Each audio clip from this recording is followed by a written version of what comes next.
Lots of different cables and network devices can be used to allow computers to properly communicate with each other. By the end of this lesson, you'll be able to identify and describe various networking cables and networking devices.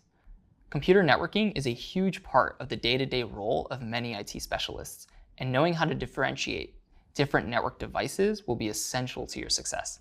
Let's start with the most basic component of a wired network: cables.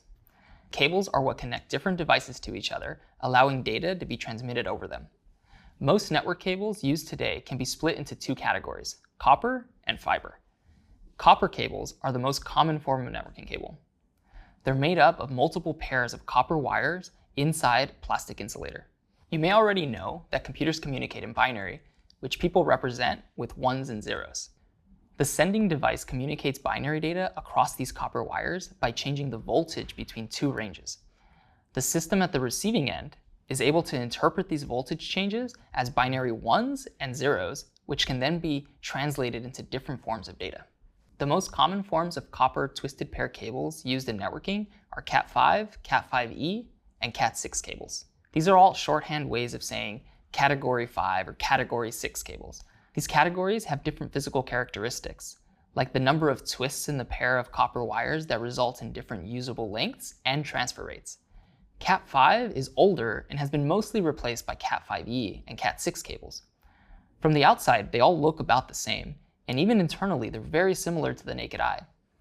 The important thing to know is that differences in how the twisted pairs are arranged inside these cables can drastically alter how quickly data can be sent across them and how resistant these signals are to outside interference. CAT5e cables have mostly replaced those older CAT5 cables because their internals reduce crosstalk. Crosstalk is when an electrical pulse on one wire is accidentally detected on another wire, so the receiving end isn't able to understand the data, causing a network error. Higher level protocols have methods for detecting missing data and asking for the data a second time, but of course this takes up more time. The higher quality specifications of a CAT5e cable make it less likely that data needs to be retransmitted.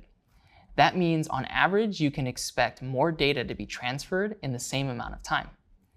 CAT6 cables follow an even more strict specification to avoid crosstalk, making those cables more expensive. CAT6 cables can transfer data faster and more reliably than CAT5e cables can, but because of their internal arrangement, they have a shorter maximum distance when used at higher speeds. The second primary form of networking cable is known as fiber, short for fiber optic cables. Fiber cables contain individual optical fibers, which are tiny tubes made out of glass about the width of a human hair. These tubes of glass can transport beams of light. Unlike copper, which uses electrical voltages, fiber cables use pulses of light to represent the ones and zeros of the underlying data. Fiber is even sometimes used specifically in environments where there's a lot of electromagnetic interference from outside sources, because this can impact data being sent across copper wires. Fiber cables can generally transport data quicker than copper cables can, but they're much more expensive and fragile. Fiber can also transport data over much longer distances than copper can without suffering potential data loss. Now you know a lot more about the pros and cons of fiber cables, but keep in mind, you'll be way more likely to run into fiber cables in computer data centers than you would in an office or at home.